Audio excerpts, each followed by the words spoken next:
This weekend, Ryan just wants to fish, Andy is avoiding tornadoes, and we check out the hottest yearly update of a classic shooter. I'm Ryan. I'm Andy. And this is Weekend Rental, episode 204. All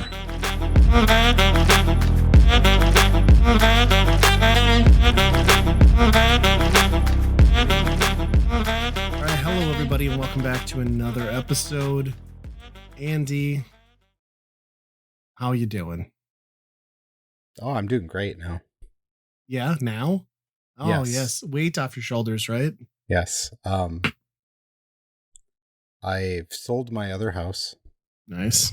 Which has been a gigantic weight off your back.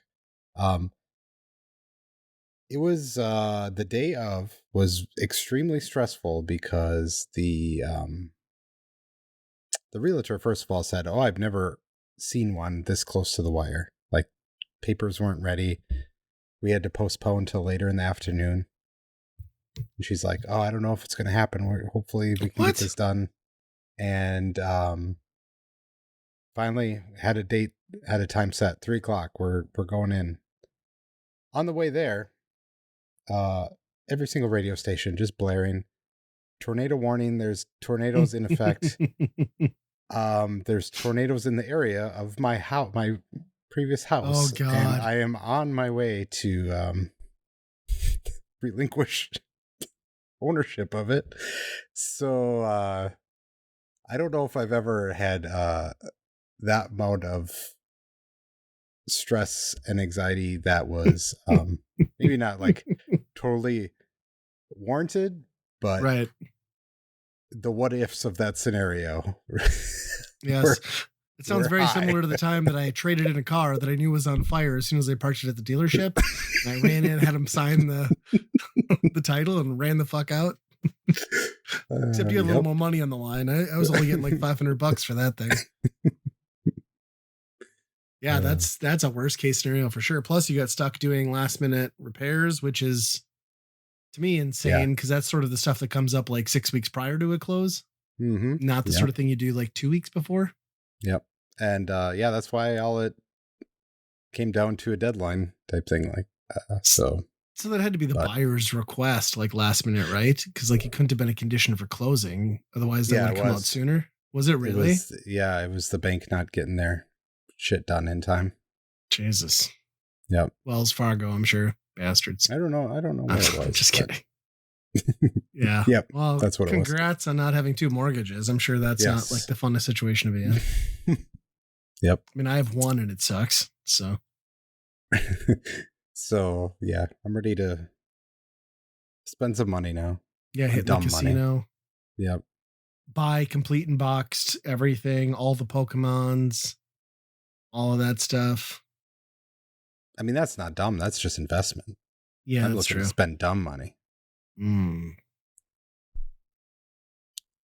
Rare Egyptian cats that you like adopt from 4 states over and realize that they're just tabby cats anyway, and you paid way too much money, like every other idiot that does that. That sounds pretty dumb. I have some startup ideas, so you wanna? There we go. I can get real stupid. Next week, just pictures of me in the Bahamas. Yep. I'm networking, Andy. Networking. Well, it's exciting. So are you? When I was asking about runway, I meant where I'm flying to. So are you working on that lake property deal then as like a second stage of this, or are you still figuring that out? Yes, eventually. That was the other flip on that switched on this was the day of, or the exact day after my parents signed a deal with their realtor to get listed.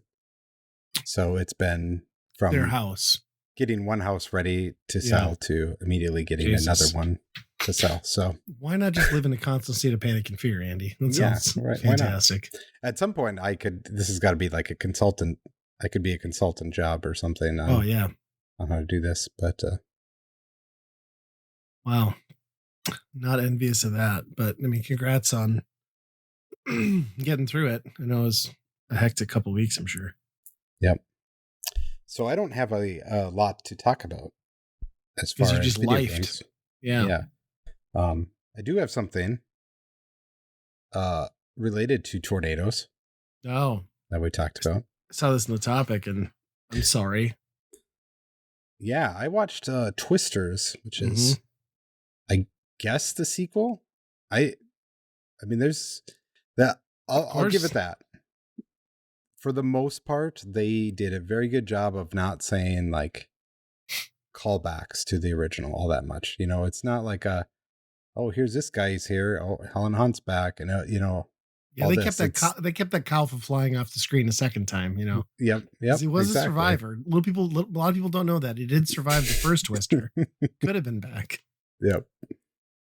That said, a lot of the characters you could be like, oh, this is just a remap of this character from the other one. You know, it is a by numbers sequel, but I think when you wait 20 years, that's probably okay because no one knows what the fuck you're referencing anyway.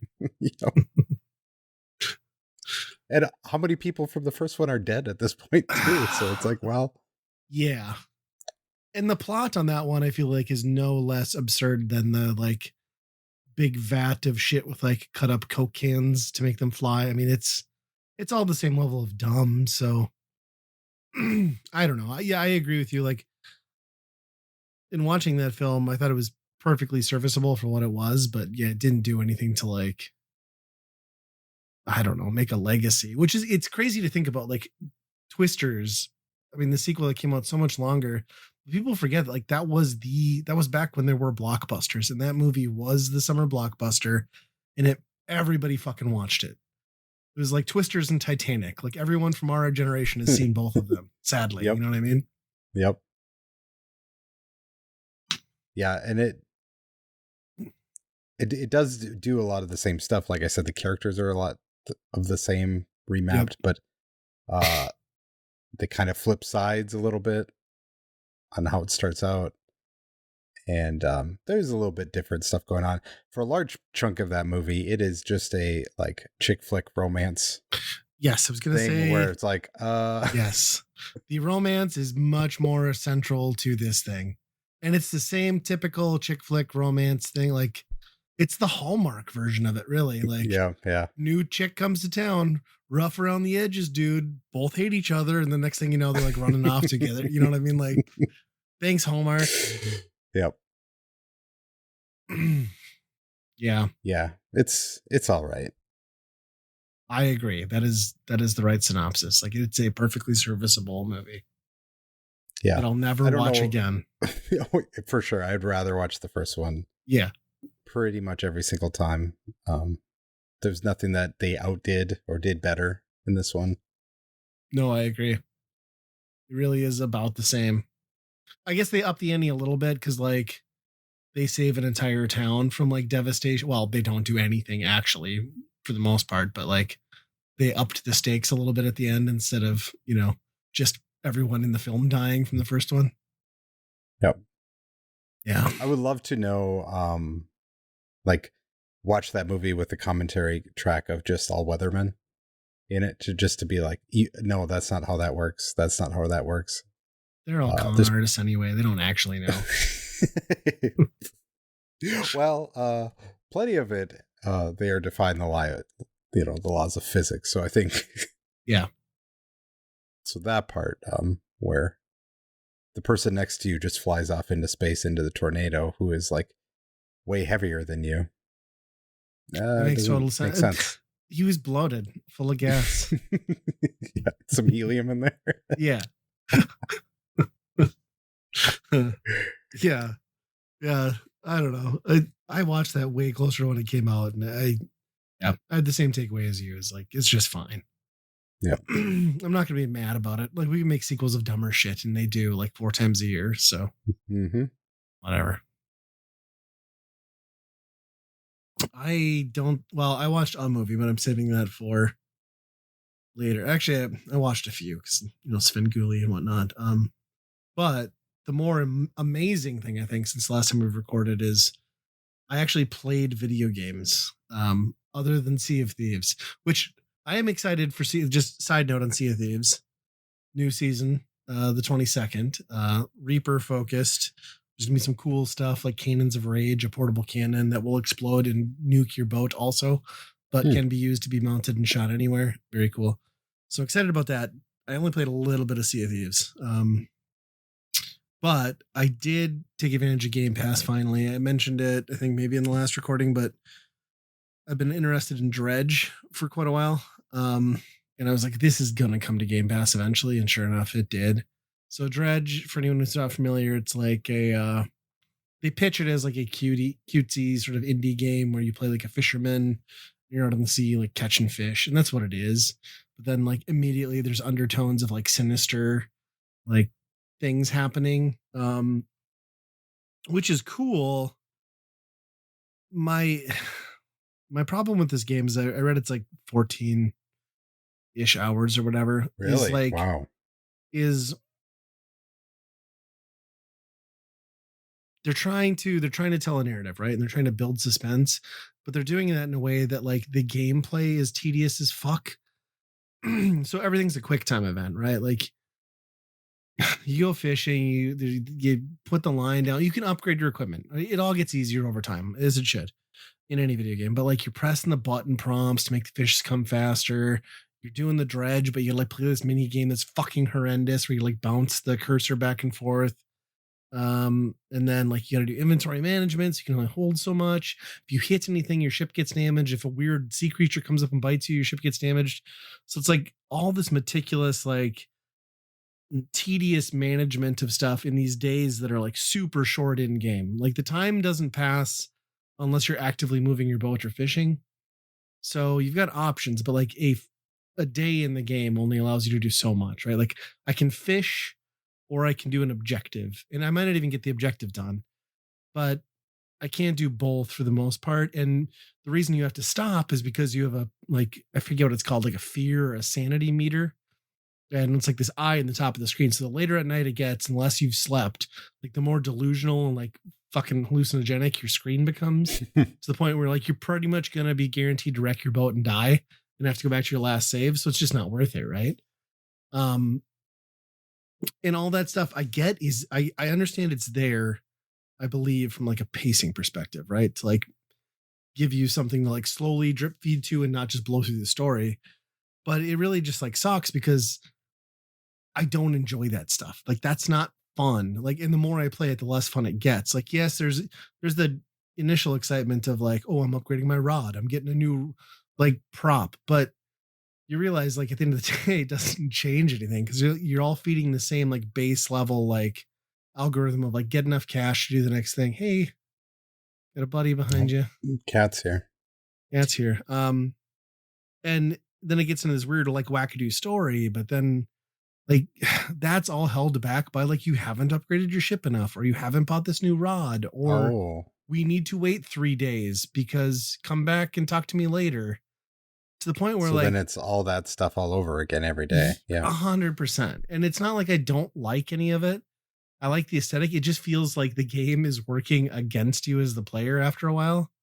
And I wish it wasn't, because like I like what it has to offer, but also it's not super subtle in a lot of this stuff. Like I know it's going to take a twist, and like you pick up on that pretty early on. So it's like, it's really going to have to do something like crazy to make me feel like it deserves more than my time. And I've given it like probably I'm 5 hours in, let's say. And I don't dislike it. It's just like I feel like it doesn't value my time as the player, which sucks. So like the mini game stuff and all that, is it kind of like plate balancing where you're, you know, we even see of Thieves is a lot of like you're doing the sales and then you're going downstairs to do this, and are you doing it all at the same time, or is it more like intentional about like each thing you're doing? No. So like as an example, you'll go to a fishing spot. Like there will be splashes in the water. You can drive to it and you can like, and depending on the depth and depending on the thing, you can kind of tell what kind of fish species it's going to be. You have to have the right equipment for it. And you literally drive up to it and a prompt comes on your screen. You'll press the button and then like, let's say it's radar, like they're using it as radar. And then it's literally a red ticker bar that goes back and forth. And you just need to hit the button when it hits the same safe green space. So it's literally like the laziest version of like quick timing of it. And that's everything. everything that you're actively doing in that part of the game is that. And I get so fucking tired of it. Because like that's doing what that over and feeds the over. rest of the game. You need to do that to make money, and you need to do that to find certain items, and it's not fun. Yeah, I could see that getting old real quick. Even just like, in the old Skyrim games and stuff like that, where it's like the lockpicking just being the one thing that you need to do every once in a while, how annoying that got. Sure. I can't imagine like if the core things that you're doing is just, that would be, that'd be too much. And you're very hampered by like your boat speed. Like in a day, I can get to a neighboring island. Like, and it's a pretty small map, like, but it takes a full day. And then I got to rest. So it's like, I don't know. I did just unlock something where I unlocked it a while ago where I can like teleport back to like a certain base on a cooldown, but it it feels like they did that to draw out their game instead of make it like proper pacing is kind of how I feel about it. And I don't want to be mad about it because like there's a lot to like about Dredge. It's cool. I recommend people play it. I just wish it connected with me in a different way because like it is those mini games that just kind of ruin it for me. And I just find it super tedious, which is a bummer. Yeah. Especially if they're gating things by that. Yeah, that's I'm finding a pattern here though. The last time we played Sea of Thieves, we spent the entire night fishing. And now you're going to a single player game doing fishing now. You're not wrong, because I had thought about that, because like the day before or the same night I played Dredge, I spent 2 hours just fishing in Sea of Thieves because it was the last day of Festival of Fishing. So it's like, well, I at least want to max out to 8 and I want to hit 80. So like I just went and fished a bunch. And then I went and did a different kind of fishing. And the best part about the Sea of Thieves session was I kept running into this one other sloop in the same area I was at, right? And like kept watching them on the peripheral. I was just solo. So I'm like, I hope they don't fuck with me. I played the whole night, like 2.5 hours, got my level 80. And then my thing lately has been I take the supply crate at the end of my night and I load everything up on my boat and I lay it on the pier for someone to maybe come across and get like free loot. And I was doing that and effing around. And I was like, well, I got all these fireworks. I should just shoot these off. So I spent like 2-3 minutes just shooting off every flare and firework I had. Then I see this sloop that's been in my area just like kind of cruise past slowly. And I was like, fuck it. So I grabbed the supply crate and I just like sailed like I wasn't going towards them. And then I got behind a boulder and just completely turned and like went at them. Like I was going to attack them almost. And I think I had them shit in their pants. And I got right on top of them, dropped the sail or raised the sails. And then like started chit chatting with them. And they're like, what? And I'm like, hey, you guys want a supply crate? They're like, oh, yes. And it was clearly like they thought I was coming to kill them. And they're like, oh, he's logging off. Okay, we'll take that stuff, kind sir. So that was kind of fun. But I think it's a pretty fun interaction to do in that game when you're logging off and have nothing to lose anyway. It's like, well, so they misread me and sink me, but either get sunk for no reason or did a good deed. So right, you're out the supply crate anyway. So yeah, 100%, and maybe some repair costs on the boat. But yeah, you're right. I need to branch out. All my video games are boats and fishing. It's a problem. Maybe this is a sign I need to like move to a coastal area or maybe Duluth so I can catch a boat out and just become a fisherman commercially. Yeah, but then you have to like put VR in. You'd be out in the boat, but then have VR in and then just pretend like you're fishing in a real boat. Be good. It would feel so real with the rocking of the waves. Yeah. I have a fishing one on VR. It's pretty good. I have the one that's free and it's all right, but I think there are better ones. Yeah. There's one that's like everything around you is just like super realistic. It's like just actual like 4K pictures everywhere around you. So and you can just like put up a YouTube video. Oh, really? Inside, and you can just sit there and watch YouTube and fish. It's pretty good. That's awesome. Yeah. So I said games. So I played Dredge. Then I also was like, fuck it. I'm going to play Doom the Dark Ages. That's a game. I played at Cloud. Like, I know the point of like these Doom games is like let's see what my PC can do on max specs. And like, so I completely did it the wrong way. And I know that like the draw distances were bad. And like occasionally the frame rate didn't break up, but the visuals did. Doom the Dark Ages is fucking weird, man. Like, first of all, these new Doom games, like I don't understand the need to tell a narrative in them. It's a game about running around just like blowing shit up. Like we don't have to build this story of like, it's fine. Like if you want to make it Diablo-esque cutscenes to explain why we're killing things, you can, but I think we all got it at this point. But that game is so weird because, you know, you can see from like the cover art and like any of the gameplay, like you start out with a shield. You unlock melee weapon, like a melee attack that's pretty I mean, that was in other games too. That's pretty brutal up front. And then you also unlock this like ability to like kind of like toss your shield. Now, granted, I'm only 3 stages in, but it almost doesn't. I mean, it is a Doom game. It feels like a Doom game, but it doesn't. It almost plays completely different to me. What it reminds me a lot of is Bulletstorm, because like it's all about like attacking in the right way to cause combo reactions, and then melee being like the more brutal upfront thing. So you're almost, and like it's got this shield dash to close the gap, and then like you also cause concussive damage, right? So I find myself in this game almost never playing with the guns. It's all about repelling attacks with the shield and closing the gap across the map and just exploding stuff. So it's just like in the face, like gore and punching, and then executions, and then on to the next group. So it's very fun. Like it plays like the newer Doom games do, where it's all about chaining combos and like momentum and stuff, but it is very little, at least early stages, or the way I'm playing it, about gunplay, because it doesn't need to be. And it's honestly less satisfying when you could just like punch somebody up close and like execute them. So I don't know. Like, I don't know what to think about it. It's gorgeous, even on cloud, but it just feels really different.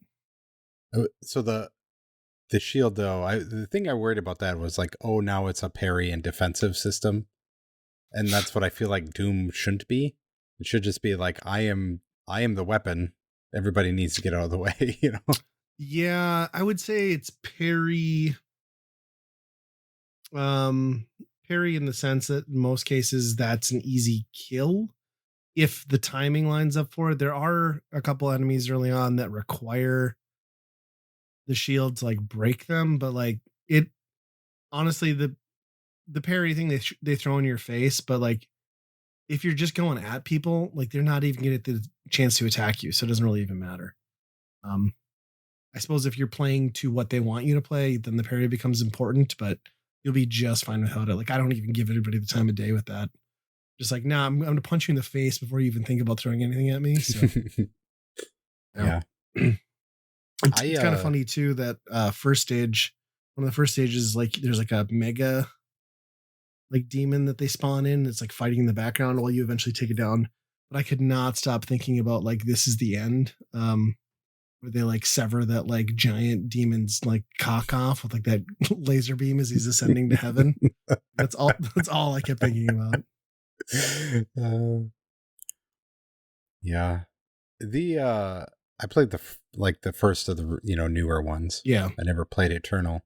Right, me too. But I do appreciate how they just like, it's just like glowy bits just just everything explodes into glowy bits. Mm-hmm. It is like, here's a video game, you know? Yeah, and I think that was my takeaway from it too, was like, this is a game that doesn't need to be made anymore because it's just like the most video game, but like it did the thing, right? Like it brought me back to like the moments of gaming, like from, 2 generations ago that just drew you in. Like it's the Gears of War algorithm, or maybe like a good Halo game back in the day where it's just like, this is just destruction and I'm a beast and this is a ton of fun.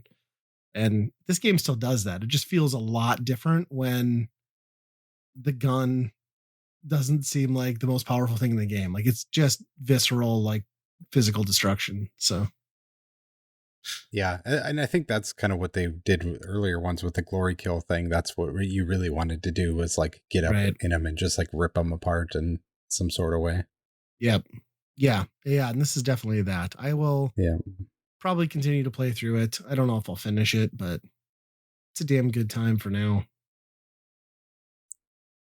Yeah, it's kind of crazy that Doom, after like 3 and like after that, it was like, ooh, I don't know, Doom. What do you do with that anymore? Well, it's And funny then they too, because just like, I was thinking about 3 specifically, because like everyone, like the reviews were good on it. People were like, it's just monster closets. And I was like, that's all Doom the Dark Ages is too, but instead of a closet, I have a plane. So like I'm in monster planes. Like I walk to the plane, 100 things spawn up.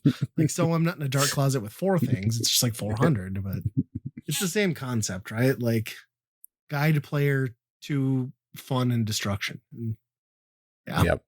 I do miss like the survival, like horror sort of elements of 3 though. Like that had its own vibe that was pretty cool. Yeah. I mean, they do have secrets, right? Like they have different Yeah. areas you can find stuff like that, which is kind of fun for exploration. Yep. Yeah. In this game, this Dark Ages one is like very heavy on that. Like it gives you a rating at the end of like what percentage of stuff you unlocked. And I'm like, well, I give 0 shits, but that's kind of cool that I only got like 20% or whatever, you know? Huh. Yeah. So trying to take advantage of Game Pass, at least. Yeah. And feel like a gamer again.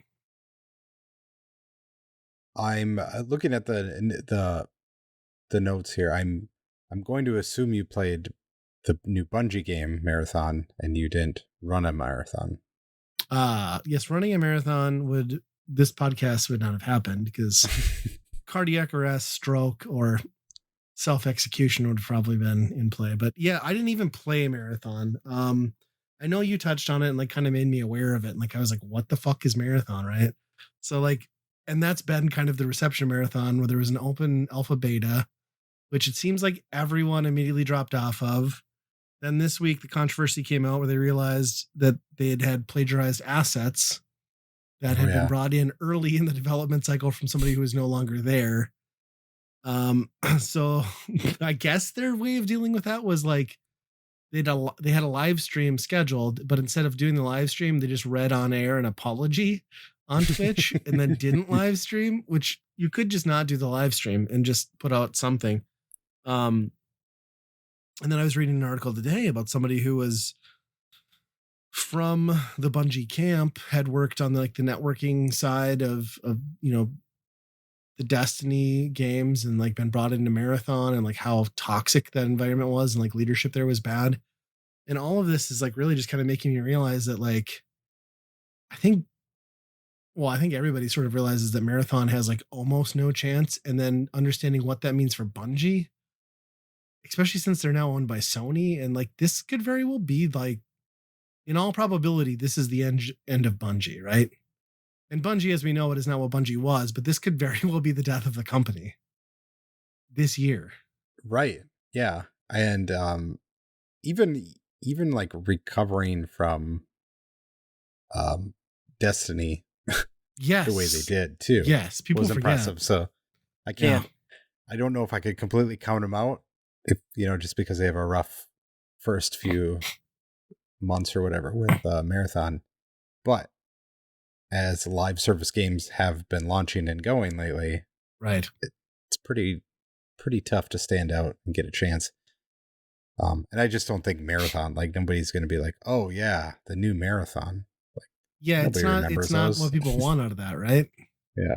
I mean, from what I've been reading, it's an extraction shooter, which like those are for people that are hardcore into that stuff. That's not like for the average. That's not for Bungie's average market, right?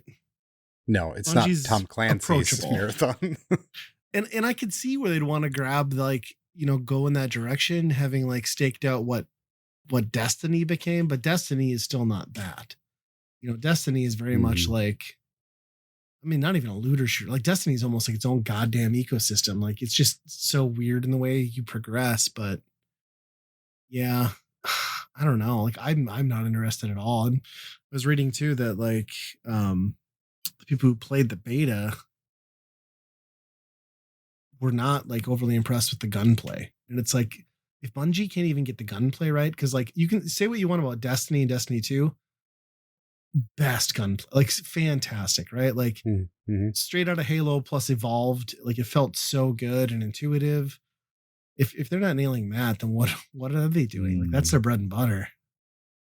Yeah, that's bad news. And yeah, on Sony's end, like if this one doesn't work out after Concord, holy crap. Like that's enough to really damage a company, even as big as Sony.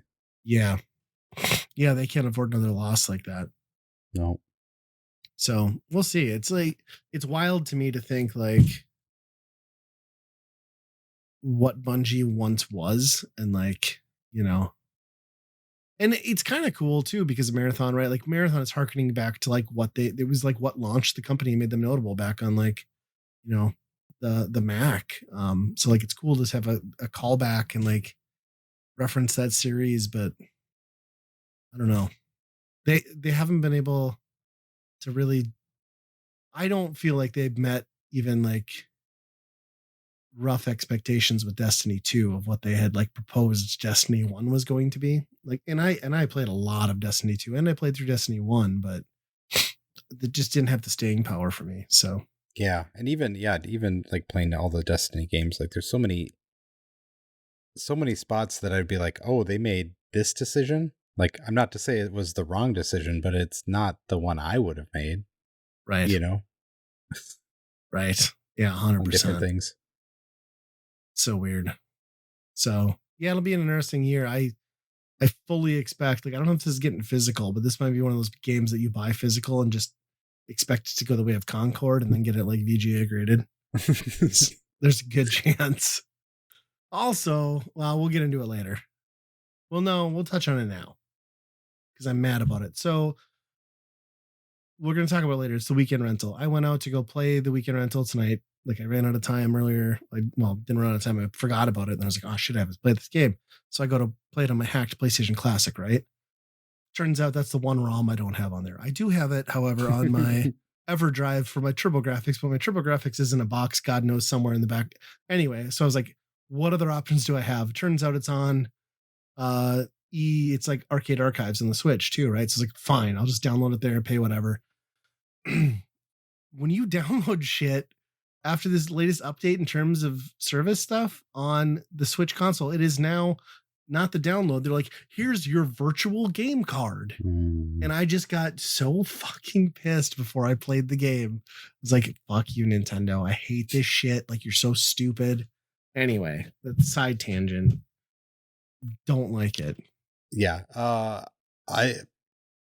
don't know what's going on. I'm watching my son have two Switches out at the same time, and virtual cards are flying back and forth between them, and I'm like, don't know what's happening. It's the stupidest solution to a problem that already they had their own fix. Like, it was good.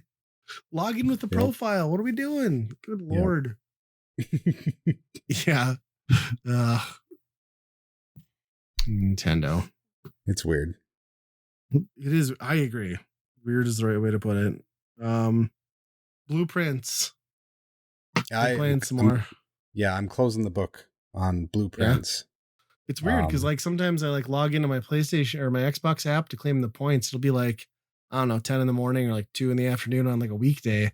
And I see people playing Blueprints. I don't know what's going on, but you know. Yep, exactly. Get through it then? As much as I want to, I guess. I think I hit the end as what people consider at the this end? moment know what the end is. Okay. And I had to look up a number of the things to kind of get me to that point. There is so much stuff at the end of that where there's just layer on layer on layer on layer that it's like, I don't know how you would ever figure this out, but people have, which is ridiculous. And there's still a lot in there that doesn't make any sense. So this is gonna be one of those things where like you're following Reddit threads and like stuff for like years after this. Yep, the Reddit thing is always just like, it's almost all just pictures of somebody like looking at like a board in the floor that has an arrow, and they're like, "Is this anything?" Oh my god, that's insane. Yeah, it's I think there's definitely a lot more in there that people have not figured out yet, but Sure. Other than maybe it's like the world biggest red herrings on stuff, I guess, maybe. Could be, but. Yeah. So what did you clock in then total time invested in that thing, you think? I don't know. I think I made it to it was pretty close to day 100. Damn. And those take a while. Like you're probably playing at least a half hour each per day in that game. Sure. Some of them more, some of them less, but on average. But yeah, what a game. It's crazy. Yeah. I love the core gameplay of that so much that I still keep playing. Even at the end, I was still playing it. Sure. And it's like, well, I'm not progressing toward solving something or getting any progression in a puzzle or unlocking anything. But it's like, what am I doing? You just like the experience, right?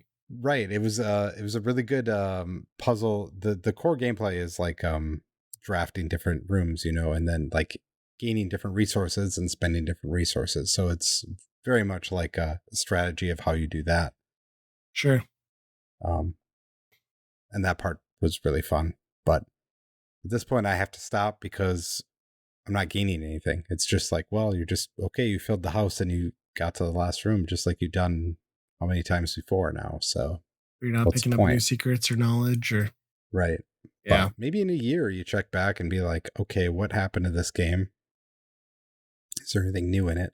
There's like an arcade game in there that says coming soon. So I don't know if they're updating. Okay. Then dude, who knows if they do game within the game, that's gonna be wild. That would be crazy. I hovered over that when I was looking at what was on Game Pass, and I was like, not right now. I'm like, I can't. But I did watch some of the gameplay, so I still hear people talking about it. Yeah, it's a good game. It's one of those games where it does a really good job of kind of nudging you in the right direction, even though to make you think that you're figuring it out. But really the game is just kind of piecing out enough information that the average person can probably figure it out. Right? But see, that's what that kind of game needs, right? Like if you're going to go like to Myst level of like abstract puzzle solving, like you don't want to have to like make people like download a wiki thread or like buy a textbook to like figure that out. Like that's cool that it like gives you something to like help you through. Yeah. While still retaining like the I have no idea aspect of it. It definitely does stuff like that at the end, toward the end. Because it's like turning words into numbers, and then those numbers you have to turn back into words in certain ciphers. And it's and then figuring out what those words mean. It's and you're still accomplishing all of this through your notepad and like taking notes. The ones at the end I had to look up because it was just a whole other level of like I had the notes on what to like. I've had all the notes. I just didn't know how you put them together in the right way. Right. Right. But well, that's cool though. I mean, it sounds like an interesting game. Like, I just like that type of game is like first person anymore. Like usually with that sort of game, like an indie level, like that's not the art style you would go for. So I think that's pretty neat. Yeah, and that's true. And especially for a puzzle game, because you're looking around everything in the room too, Yeah. Which most of it doesn't matter, but that's actually super smart too. Cause like what's the alternative, right? Like you do an isometric game and then you have to walk up to something and do a prompt and like, well, that sucks. Like now I'm just reading text boxes. So like it's actually pretty smart that they did the first person thing. Yep. Yeah. I like it. I still might play it and I probably will hate it, but I'll maybe at least give it a try before it leaves Game Pass. So I got an interesting message from Ben on Facebook, and he tipped me off to, I think I told you about this place. It's like electronic repair and sales or whatever. That's like over in my neighborhood that like sells retro games, and how their pricing is like, all right, they're going off of like eBay and price charting and stuff. Anyway, he told me a story, which sounded very similar to one that I explained to him, like we ran into too, where apparently they've got a massive amount of inventory lately that they bought off of a seller. And it's tons of like boxed and rare, sealed in some cases, maybe not sealed, but like Super Nintendo and Nintendo stuff. And like they were happily sharing information about how little they paid for all of this, and then proceeded to mark it up like shitloads, which reminded me a lot of like a certain guy we ran into who was bragging to us about what he paid for a bunch of Final Fantasy games at some point. And obviously Ben was not a fan, and I was like, yeah, I find that disgusting too. Like, to me, you can't run a community retro shop and only cater to one end of your audience. Like, you need to, I understand that people that run game stores have overhead and real expenses, but that doesn't give you the right to just blindly rob people when you know better. You know, you can't take $30 for a game that you are going to list for $350. And especially if they're coming to you for it. Correct. Because those people could walk back into your shop too, right? Right. Like, I'm not saying you are going to pay them what shit's worth, but you need to pay them enough to justify that. Like, I don't know. Like, I didn't like that shop to begin with because I thought their prices were stupid. Like, they are just stupid. But to find out that that's how they're getting stuff, and like, there's something to be said about like you go to a auction or a garage sale and you pay someone exactly what they're asking for. That is different. Like, and even then, sometimes I've stopped and told people like, hey, like, this is what this thing's worth. Like, I'm not going to buy it off of you, but raise the price. To which, like, most of the time they don't. Like, I've seen people like sometimes put a different sticker on things, but like, to have someone, you're working with, like you said, with your store, and you're just, they're coming in with an expectation of, getting some value. Yeah. Knowing, they're coming to you thinking that have the knowledge to price that and trade it as a trade-in, Yeah. Oof. Yeah, that's pretty rough. Yeah. Yeah, I don't like that at all. You got to go with the used car model, like dealership model, right? Like, everyone knows they're not getting what they'd get if they sold it themselves, but you're also not getting totally hosed and you're not doing a bunch of the legwork, right? So, yeah. But you can't be like pennies on the dollar. That's stupid. So I probably won't buy. I mean, I've never bought from that store anyway, but I probably won't even bother going back in. I'm surprised that that's like still like happening there. He probably does most of it online, right? Yeah, I see a lot of ads like on Facebook Marketplace for their stuff, because I don't know how else they would attract attention, especially with Rock 30, which is like the main like regional retro chain in our area. Like, they do very well at like getting everyone funneled into their doors. So yeah, I was on Whatnot the other day. Oh. And one of the featured streams on there was Rock 30, and they just have like employees at the shop going, just like looking, just running down all the game cases that they have on display, just asking if anybody's interested in anything. And interesting. Was it out of the Fargo store? Could you tell? I don't know that, but yeah, okay. I was surprised. I know a lot of retro shops are doing that these days, and they'll do like a certain night where it's like, well, we're going to be doing Whatnot stream, and it's cool, I guess, but also not an ecosystem I want to get into. But there was a lot of people in there. It's just not the same. Go out and find your games, people. Live from Ryan's garage. No, that's an idea. Yeah. Well, last topic I had, we brought it up last time, but I think there's been some interesting developments. As we talked about how Games Press, Polygon, and Giant Bomb had basically been acquired and being gutted. And the damnedest thing happened. And Giant Bomb is now independent again, which I guess they hadn't been for like over a decade. And the craziest thing to me is that Dan Reichert is one of the 5 people who own this thing now, which I don't know if you watched him on the stream with Jeff Gerstmann, but even Jeff Gerstmann was like, sure, why wouldn't Dan Reichert own Giant Bomb? Which is hilarious. And like they've explained, like they announced it all at PAX. It was supposed to be a Giant Bomb panel, which then turned into an announcement panel because apparently like everyone else quit. Mike Minotti was like a freelancer who had left. Dan Reichert quit. So basically it was Jeff Grubb and Jeff Bakalar who were left still employed by fandom. And they somehow negotiated from a very large company the option to purchase back their website and community, which is, that doesn't happen. I don't know how much it was for or anything, but basically they turned it into like now 5 people run what is now Giant Bomb, which you could argue isn't Giant Bomb, but it's the new Giant Bomb. And I guess it's the people that have been there for a couple of years. So cool to see, I guess. Yeah, I suppose think it was gonna happen. They were, basically saying like, this is worth nothing at this point. What happened now? Right. What do you do? The brand was the people, right? Yeah. So it's worth nothing. You might as well just sell it to us. And I guess that's competition. You have to get something for it. But yeah, that's crazy. It is crazy. It is pretty nuts. I would love to see them like start bringing back. I know that like obviously there's Nextlander and Gersman has his own thing, but I would love to see them start doing things. And apparently like All Systems Goku is coming back in some form. I don't know on whose channel or platform.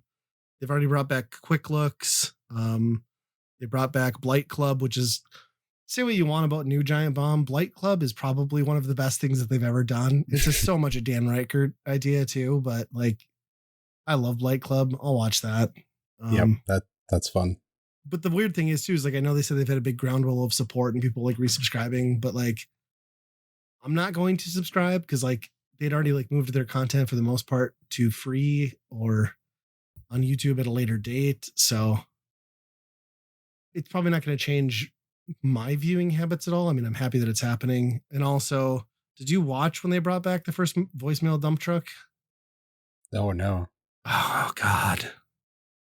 It was the greatest. No. It was the greatest. This is the reason why Giant Bomb has to continue, because during that voicemail dump truck, after like, I just love that these 5 men have gambled their entire careers on like purchasing this thing as co-owners together. And they're all 5 on there when Dan Reichert asked, wait, is Filipino and the Philippines related? And it's just complete silence. Oh my gosh. And I was just like, everyone on that podcast has to be like, I just hitched my train. Like this guy owns 20% of this thing that I just signed on to. It was right. Great. It was like the most Dan Reichert moment. Yeah. You wonder how much that, like, it can't have been that much money, because why wouldn't they just all walk away and just name it something else similar or something, right? Right, because they're like, they're established video game journalist veterans, but what does that mean anymore, right? So it's like, yeah, you assume none of them are like exponentially wealthy. So like, I think if they paid, I can't imagine they even paid $1 million for that website. Like, oh yeah, doubt it. But yeah, we'll see what happens. I guess it's like preserving a legacy brand that you did kind of like, that was like, I don't know. Again, I'm with a lot of people. Like I left when the people I liked left. Dan Reichert was one of them and he came back. But at that point, like the soul of what Giant Bomb was gone. I'll still just go to Nextlander and listen to Fire Escape and get my fix there. And they just, I mean, they lost a lot when COVID hit, because yes, I mean, they all used to be in the office and having them on camera face to face. Yeah. And all the studio stuff that they did, which was crazy. And it just kind of changed a lot after that. And 5 salaries, to pay for. I mean, that's something. I mean, it's a lot. I've even like, I've kind of kept tabs on what Nextlander has been able to do, and they've still held fairly well to where they landed when they first came out of the gate. But granted, there's only 3 of them. You know what I mean? Like, and they were set up pretty well, like each banking like 200,000 like before taxes their first year. But I don't know. Yep. I watched, there was a min-max today where it was just Dan and whatever the main guy, Drew Scanlon from min-max. And it was kind of a good interview because Drew's kind of like busting his balls on like expectations and like realities. And like Reichert was pretty much like, I will take a huge pay cut. Like, as long as I can pay my mortgage, I don't care. I just want to do things that I think people will enjoy for our community. And I was like, okay, that's cool, but give it a year and see how cool that feels then. Like, I don't know. Yeah. I wish them all the best, and I'll continue to watch some of their stuff, but I am happy the giant bomb didn't die like Polygon. Yep. It's a good outcome. Yeah. The best you could ask for, really. It's the Air Force Gator of outcomes. It's true. Yeah. Well, if you don't have anything else, I guess it's time for our staff picks, huh? Mm-hmm. I'll let you go with yours because I know what yours is. I think. Yeah. We've been rewatching some of the Mission Impossible movies to gear up for the final one, which I think is in theaters now. I've not seen it, but sounds right. Or soon, one of the two. And you know what? I came to the conclusion that I think, for me, they've topped the Fast and the Furious franchise for like big dumb action. Yeah, that's a very low bar, but I haven't seen them past. I don't know if I've even seen past 4, but I would agree that they're probably more logical movies. Yeah, and after 4 through 7 or 8 or whatever they're at now are exceptional. Like, they're really good. Nice. The ones that virtually nobody has watched, or at least I haven't. Yeah. They keep making them. They must make money. I don't know. Wasn't 6 the one where he like almost killed himself, like doing a stunt that like went wrong off a helicopter? Yeah, that one's crazy. Yeah. The helicopter stuff in that is just like, it's kind of nuts. It's, and that's, say what you want about all the, Tom Cruise like does his stunts. Like, he's like, I'm in this, I'm putting my money in this movie. I'm doing the stunts. And then you look at the Fast and Furious side and they're just like, everybody's like CGs. Petty and squabble. Yeah. They just, Yeah, you're right. Like the feuding on set. Yeah. Well, Tom Cruise did have that like whole COVID meltdown. Like, yeah, you're gonna shut this thing down. Like, I wonder, was that Mission Impossible movie? I don't know. Yeah, 100% it was. Or if it wasn't, still ridiculous. Hearing like a 4'5" man scream that loudly at adults is wonderful. Yeah. Yep. It is true. It is funny watching like some shots that they can't hide that fact. Right. That he's basically a midget. Yeah, compared to a lot of other things. And but dollar for dollar, they're probably where it's at for high budget action. It's surprising to me because I just like I don't think I cared after 2. Like, I honestly was almost oblivious to the fact that they kept making them for the longest time. And I'm like, whatever. 2 is like a whole that one is like crazy bad. I just remember like 2 like figuring out I just remember figuring out the plot point and like what was going to happen into like halfway through the movie. I was like, oh, they're going to do that, aren't they? And then they did, and then I was like, okay. Yeah, 2 might have actually been the last one I watched. Maybe I'm sure I saw 3 at some point. But 3 is really good because it has Philip Seymour Hoffman, and he is like does a really good villain in that movie. Yeah, he's a great actor. Well, maybe I'll have to revisit some of these. We're waiting, for Fast X 2 all their years, so I have time. Mm-hmm. Yep. Yeah, I think I don't think it really built up into being like a super climactic, like, oh, we're at the final one, It just seemed like, oh, there's just another villain and we've turned it into 2 movies this time. But it's because they got to leave stuff open for the fact that it could come back at some point. You know what I mean? Like, it could be. They say this is the last one, that one in the theater, but nothing's ever the last one. No.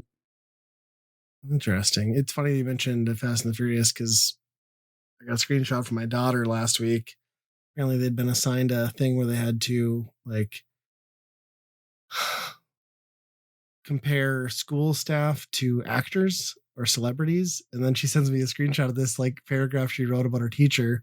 And I can't remember the teacher's name. She's like, he would be Vin Diesel. First of all, and most importantly, because he's bald.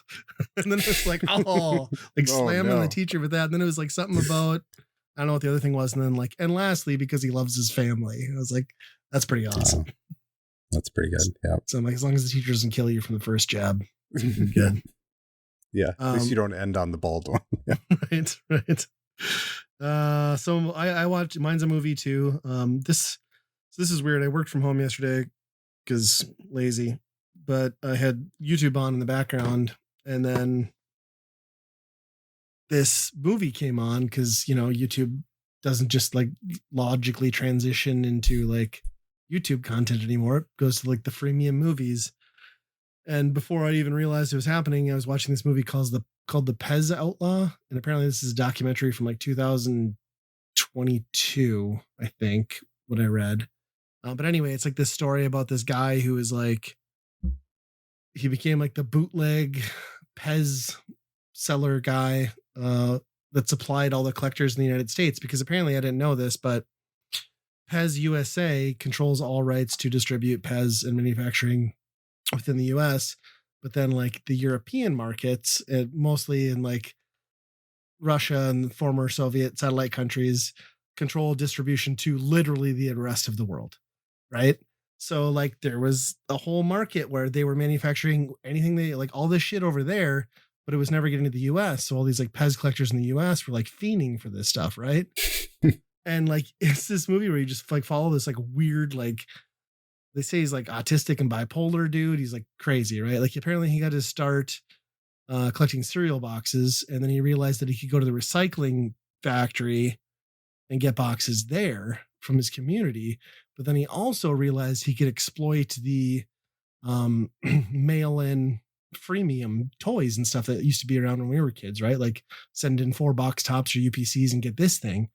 So he did that and exploited the shit out of it to the point where he was able to quit his job and become a toy seller at toy fairs, because he just had so much free shit getting mailed to him, to the point where he's actually the guy, or a big proponent of why when you see stuff like that on cereal boxes anymore these days, it's always one per household, because the guy just like made an income off of exploiting these things.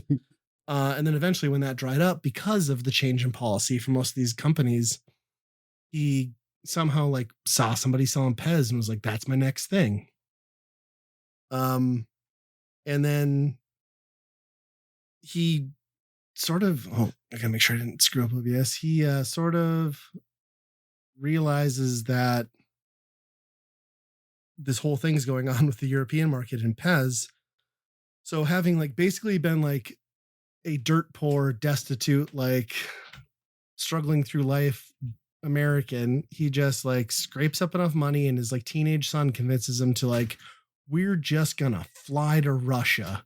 And this is like this is like late 80s, early 90s, before like anything exists to make that easy or whatever, and the whole world's a completely different state. And they just fly over there and like rent a car and like track down headquarters. It's a Soviet country. So they walk in, show a few $100, buy a bunch of Pez directly from the manufacturer and bring it back. And then US Customs detains them, right? And they're like, you don't have the rights to do this. You're not the distributor of this. So they go to look it up, and apparently Pez never registered their trademark with Customs for the United States. So they were not on the books as being the sole importer and provider of the United.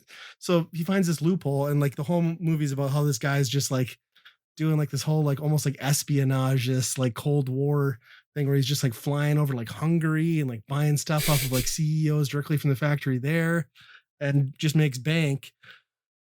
And like all the while he's a thorn in the side of the actual Pez USA, which I can't imagine he hurt their actual business, because like collectors, you know what I mean? Like Pez is a kid's toy for the most part. But it all like, it's a great movie, and it all escalates to the point where he realizes that like he's gonna go legit. None of this like smuggling back and forth, because he basically got blacklisted because Pez America like blackballed him over there. So what he does is he just gets together like $500,000, works directly with the Pez and the Soviet era countries and was like, here's what I want you to do. Make these weird color variants for me, ship them to Taiwan for packaging and bring them back to the United States and I'll sell them, which he fucking does. So this guy like works his way up to like, he's getting on card, like brand new sealed product. And he said it like worked out to like, he was paying $5 a piece for these things. And he's like, in that first year I did that, he's like, I made $1 million. And he has a company of like 5 people, including his son. They're like advertising in newspapers and stuff, going to conventions. And then finally Pez gets around to it and like puts in it. I won't spoil the whole thing, but like it's pretty wild. It's like this weird story of like this sub collecting culture. And it was funny because my wife caught like the end of it. And like they're talking about like conventions and stuff. She's just like, they'll have conventions for anything, won't they? I'm like, hey, yes, they will. But yeah, a pretty wild story. There's a really hilarious scene because this guy's old now and his wife's old and I think she's got Parkinson's or whatever, like so she can barely open her eyes. And then they're asking like how they met, and she's like, "No, it wasn't love at first sight. It was lust. Like the sex was so good." I was like, "Goo, oh, wow, we don't need to know this. Like, goo, too much information." But yeah, it's free on YouTube and other places. I'm sure it's a pretty wild story, and it's done really well. Like they put the time and energy into like interview the right people and then like actually do like shots and stuff, like going back and doing flashbacks. So it's a pretty entertaining watch, to be quite honest. But who knew there's this whole seedy underbelly of Pez, right? Right. I mean, you could make a documentary of just Pez collectors, and that would be a whole other like brain worm to be like, what's up with these people, Yeah. Yeah. As you were talking about it, I was just thinking, is Pez the first like Funko Pop? Like, is that kind of right? Yeah. I can't think of another thing because like even as we were kids, like early high school, I knew about like Pez was like blowing up and stuff. And right. Yeah, pretty interesting. I can't think of another like toy that was like the same across everything, but was all your favorite characters, Yeah. Yeah, that's very true. I think you're right. And it had terrible candy that you could put inside of it. Yeah. Think of how much candy those people have. Like, you think about their wall is just already they're pretty ugly because they take up like the only cool part about them is the top. Yes, I think, and then the bottom is just like an ugly long stick. It's like, what a disgusting thing to have on your wall, but people have it. Yeah. Well, it's funny too because like you watch all the people they interview and they're like showing their collections, and all of them have them unboxed. Like, so there must be some reason as to why you take them out of the packaging. Like there must be like some chemical reaction or something, but it's like, yeah, gotta get that candy out of there. Right. Got to recoup some of this money, but yeah, I don't know. It's pretty wild. I would have never picked it to watch. Had YouTube not thrown it up while I was in the middle of a few emails, but it was pretty cool. I see. Just insane. Because my YouTube, for whatever reason, it will constantly replay the same GameSack episodes that I've seen over and over and over again, and I don't understand it. Yeah, I haven't watched GameSack in forever, but he does that to me some, where like the next up is like something I watched like 3 days ago. I don't know why. Yep. That algorithm is jacked. Plus, can we just touch on for a second too how shitty the ads are now, where they like frame them and context them in the same way as a thumbnail you would click on. So when you click on it, it goes to a link. Like, can YouTube not like restrain themselves somewhat a little bit? Good Lord. Yeah. And the whole like click the button to go to the next ad, and then it'll say skip, and then sometimes it doesn't skip, and then it's that platform is just god awful with ads anymore. I mean, that's not even considering like the in video ad reads that are in everything. So Ryan, it's time for an ad break, isn't it? Oh, sure. Yes, let's go.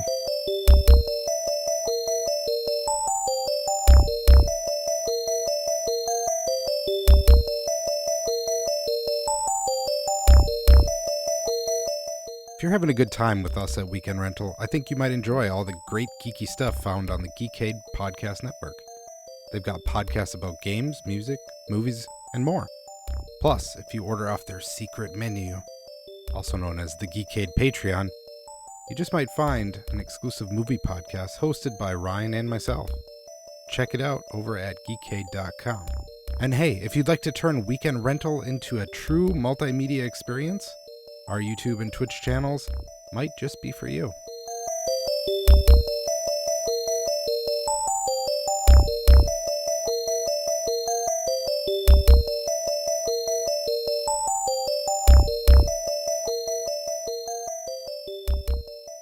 All right, so let's talk about the Weekend Rental. For those unfamiliar, it's a game we play for a given system. We'll give it a playthrough and then decide whether we would personally buy, rent, or burn that game. This go around, this was on arcade and the TurboGrafx PC engine that is Galaga 88. Yeah, I don't know. What did you think of this thing, Andy? I played Galaga 90, so it's way different. Did you? It's just the TurboGrafx version. They named Is that it. What? Oh, maybe that's why I was struggling. Okay, yes. Came out later, and then they had to rename it to 90, which I think they made a Game Gear one that was like 92 or something. It's all the same game, right? Yeah, it's they updated Galaga in some pretty cool ways. Yes, I would say, but not enough to do like a Donkey Kong 94 like total reinvention. It still felt like, oh, I'm still locked down to the rules of Galaga and kind of the basics of that. How about you? What do you think? Yeah, that's kind of the feeling I had. Like I had played it before and I remembered like the scrolling, because Galaga is like a one single screen shooter, right? Like kind of the OG outside of Space Invaders. I would say Galaga is the first one that people really, when you think of shooters, that's the big one, right? Like that's to me the starting point before they became vertical and horizontal scrolling. And the first time you encounter a stage where there's vertical scrolling, it's awesome, right? Like it's like, oh, this is a huge change. Then you get to like boss battles, but then there's also these like weird parts in between where you stop and do like a traditional single screen clear, which is all a ton of fun. But you're right, they kind of botch the execution, and like they bury the lead on that pretty heavily, and they limit what stages do that. It's pretty much only like end stages on zones. I like that they give you the option to pick a single ship or two ships up front. I think that can really sway to your advantage if you're a skilled player. I think it's the best version of Galaga, right? Like if you're going to play a Galaga, this would probably be the version I would want to gravitate towards, because I feel like maybe there's like some payoff and progression where, traditional Galaga is just always single screen and there's not a lot going on in the backgrounds, because that's what this brings, right? It's like the visual punch, some cool like mechanics as far as like fireworks and like in on-screen obstacles. But you're right. Fundamentally, this is still very much just Galaga. Yeah. And there are some updates, like you said, but those are probably only half the game for the most. Yeah. For the other half, you are just doing the Galaga thing. Provided there are some new enemies, even in the single stage screens, but it's for the most part that. Getting your ship to 3 shots is kind of amazing in this game. Yes. But I mean, that's for the most part, that's all your lives at the beginning of the game. That is a huge risk reward. Yes, I agree. Yeah. You can start with 2 ships, and then usually in the first level you can get sucked up and get your ship back, and it turns into a 3 shot, which is all your lives, and it's pretty amazing. It clears the screen in record time. But yeah, I don't know what the warp thing is. So there's these like blue little canisters you can get. Right. I never figured that out either. And then I got 2 of them, and then it sent me on a warp, which I assumed was like skipping one of the levels. Well, but I don't think it did. There's different tracks I noticed in between like stages, and they must send you to different layers. But yeah, I never really figured that out either. I also have an issue with the 3-ship sprite in that I think it looks less like a ship and more just like a giant nipple at the bottom of the screen, Yeah. which I'm not a fan of. So they could have done better on that. I mean, it should be 3 of them laid. Yeah, back to back to 100%, back. right? Yeah. I guess maybe that's the thing, is like it's so OP. Like the advantage is it's like less space than 2 ships, but it's 3 ships. And yeah, because you're shooting basically like 20% of the screen at that point. This game continues the thing that I think hampers Galaga in general, is that patterns are very erratic and shots fired are very small. And it's a game where you very much have to play with your eyes on the upper field and not the lower field. So you just inevitably end up in these like situations where you're just dying because you can't afford to be watching where the shots are going and still progress through the game. And you do get in a rhythm. You do find it and you kind of know how things are going to work, but it's still just, it kind of grinds to those like Galaga is very much a game where it's like if you fucked up once, that's your run. You know what I mean? Galaga is a game about never die. Like a lot of shooters are, right? But like Galaga is very dependent on like you don't fuck up, and especially like bonus levels, getting enough points to get new ships and stuff like that. That's really what you need to do to get anywhere in that game. Yep. Which those like bonus sections in this game with like the dancing ships or whatever, those patterns suck. Like compared to original Galaga, you could somewhat anticipate where they were coming in on. But like Jesus Christ, it was like zigzags all over the place. Like I think by the third one, I managed like 12 ships out of 50. It was just not even worth my time. I should have just not even played and like saved my thumb. Yep. Yeah.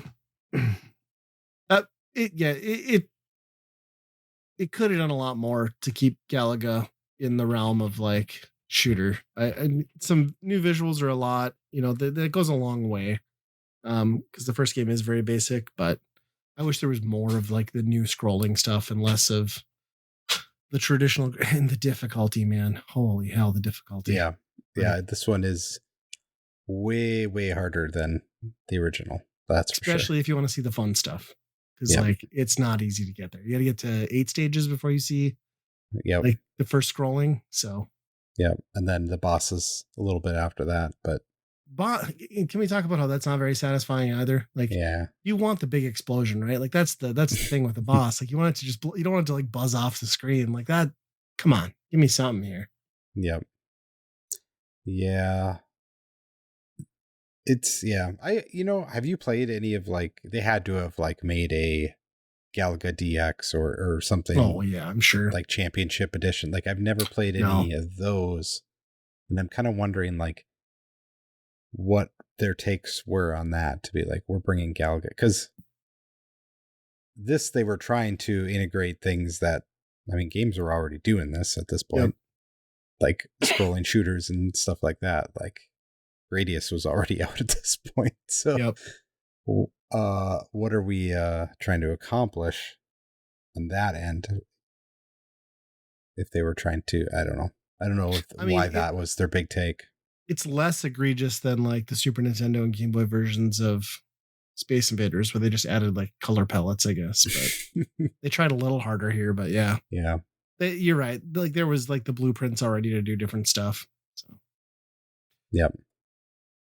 And like I can't say for the life of me that I've ever seen this actual arcade machine. Have you? No, I don't think so. Yeah.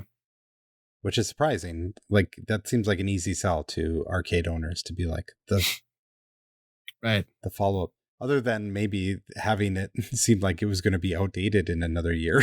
Right. And like not visually from the opening screens looking any better really than like, wow, this is still just the game. So yeah. I don't know. What do you think you give it on the Byron Burn scale then? I'm a little torn on this one, because I think it's one of the best versions of Galaga I've ever played. Yeah. But it's, when you put it in the time frame of what it is, even if you're counting arcade at 88, like it's tough to be like, well, you could have done more, or this was your best take to bring Galaga to the next generation. So it's going to be a really high rent for me, I think. I really like it and I enjoy the game. I think Galaga is probably one of my favorite classic games. So yeah, this one really resonated with me. I just think that's why I kind of wanted to see. I kind of want to go back and see what they did with even like very new versions of Galaga. Like, what is their idea to really push this into the next thing, like Pac-Man Championship did? You know? right. Yeah, I struggle with this one too because like I could go either way, but I think at the end of the day, like as great as this version of Galaga is, like when you compare it to like, yeah, like you said, what was out then, like, I mean, this is the console also when we're looking at TurboGrafx, it has like blazing lasers and like, Yeah. man, like this is a really great version of Galaga and I like what they did. I think they could have pushed it farther, but it does not compare to, you know, where shooters had evolved to at that point. Is it a really cool update on a early arcade game? Yes. Does it make it exponentially better or different than the original iteration? Well, and I mean, really, Galaxian was the first one, so like Galaga was already the update, and like this is just not substantial enough on top of that to really make it more than a well recommended rent. Right. When the best upgrade is just it's 3 ships now. Right. And every 8 levels you get some scrolling. Yay. Yep. For 30 seconds. And then and asteroids, which screw you and pin you in the corners if you can't blow them up. Yep. Yeah. Well, I guess that's another one, huh? That's gonna do it. We have an email address. So weekendrentalpodcast@gmail.com. Tell us your favorite flavor of Pez, because those are distinct. I think some of them, I usually like that flavor in other candies, but in Pez, they don't got it. No. Lemon's the best. Lemon for sure. You know, maybe it is. I don't like lemon in other flavors, so maybe that's the killer one. Mm-hmm.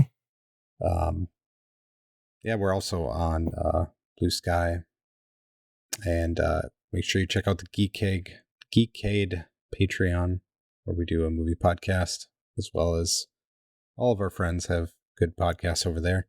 Mm-hmm. And until next time, be kind, rewind. Bananas. Banana Pez.